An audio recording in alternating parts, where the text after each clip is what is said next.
रही उषा। और इसके जो कवि हैं वो हैं भारत भूषण अग्रवाल। भारत भूषण अग्रवाल। इस कविता में जो प्रकृति की सुंदरता का वर्णन किया गया है, जैसे जब सूर्य उदय होता है, सूर्य उदय होने पर प्रकृति में क्या क्या हलचल दिखाई देती है, प्रकृति में क्या क्या सुंदरता होती है, उस प्रकृति की सुंदरता का वर्णन इसमें किया गया है। इसमें कुछ पंक्तियां आपने पहले आप पढ़ चुके हैं। अब इसके बाद है आपका है कि इसमें बताया गया कि खुल गए द्वार। जैसे ही सूर्य उदय होता है, सूर्य उदय होने पर लोगों के घर के दरवाजे खुल जाते हैं। खुल गए कंठ, खुल गए कंठ, खुल गए कंठ।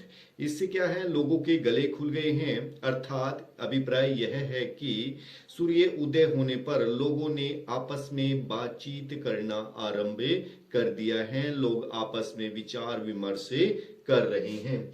इसके बाद है खुल गए मुकुल। जो रात के समय जब सूर्य अस्त होता है, सूर्य अस्त होने पर क्या है, जो फूल की जो पंखड़ियां हैं वो बंद हो जाती हैं। जैसे ही सूर्य उदय होता है, सूर्य उदय होने पर वो फूल क्या है, खुल जाता है, खिल जाता है। तो इसके कारण का जो मुकुल होता है फूल, अर्थात खुल गए मुकुल।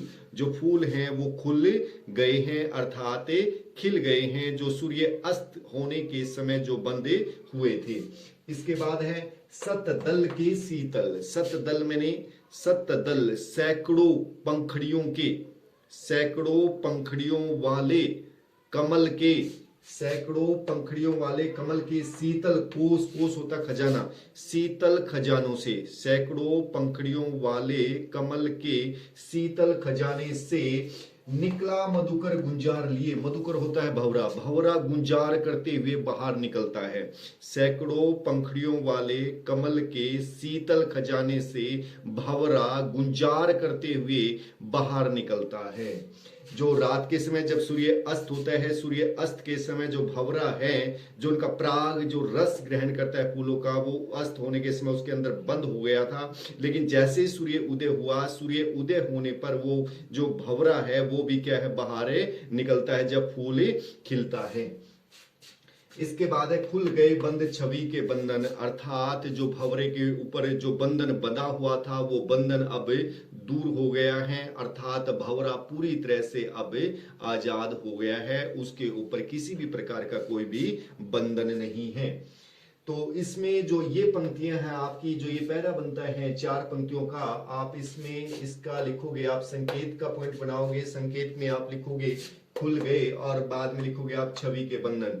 इसके बाद आप प्रसंग लिखोगे, प्रसंग में आप लिखोगे प्रस्तुत पंक्तियां हमारी हिंदी की पाठ्य पुस्तक नूतन सरल हिंदी माला, नूतन सरल हिंदी माला नामक कविता, नूतन सरल हिंदी माला से में संकलित हंस रही उषा नामक कविता से ली गई हैं। इसके कवि भारत भूषण अग्रवाल जी हैं और इसमें क्या है, सूर्य उदय का बहुत ही सुंदर वर्णन किया गया है। फिर आप इसकी हिंदी करोगे, हिंदी में इसके बाद आप इसका भावार्थ लिखोगे, भावार्थ के बाद आप विशेष का पॉइंट बनाओगे।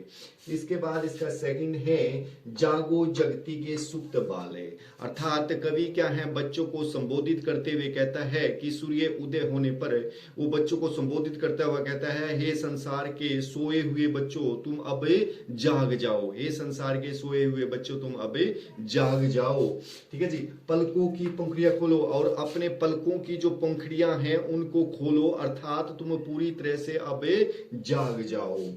दृग भर समेट, समेट तो लो यह श्री यह कांति। अपनी आंखों को खोलकर, अपनी आंखों को पूरी तरह से खोलकर इस प्रकृति की सुंदरता को अपनी ओर समेट लो, अर्थात इस प्रकृति की सुंदरता का आनंद लो, इसलिए तुम्हें जाग जाओ। इसके बाद है बह आती दिगंत। दिगंत मैंने दिशाओं के अंत से, दिशाओं के अंदर अंत से अमंद सुंदर नरीदा क्या है, सुंदर सरिता मैंने होती है नदी, सुंदर नदी क्या है झरझर करके बहती हुई आ रही है। दिशाओं के अंत से सुंदर नदी झरझर करके बहती हुई चली आ रही है। फूटा प्रभात और सूर्य उदय होने पर प्रभात हो गया है। विहान, विहान का अर्थ होता है सवेरा, सवेरा हो गया है।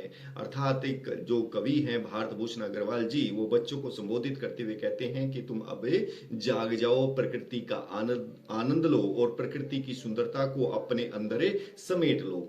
इसके बाद आप संकेत, संकेत में लिखोगे आप इसका, इसमें लिखोगे जागो और इसके बाद लिखोगे विहान। फिर उसके बाद प्रसंग, प्रसंग पहले की तरह की प्रस्तुत पंक्तियां, हमारी हिंदी की पाठ्य पुस्तक, अपनी पुस्तक का नाम लिखना है, फिर आपने कविता का नाम लिखना है, फिर आपने कवि का नाम लिखना है और इसमें बताया गया कि सूर्य उदय होने पर प्रकृति की सुंदरता का वर्णन किया गया है। इसके बाद आप इसकी व्याख्या करोगे।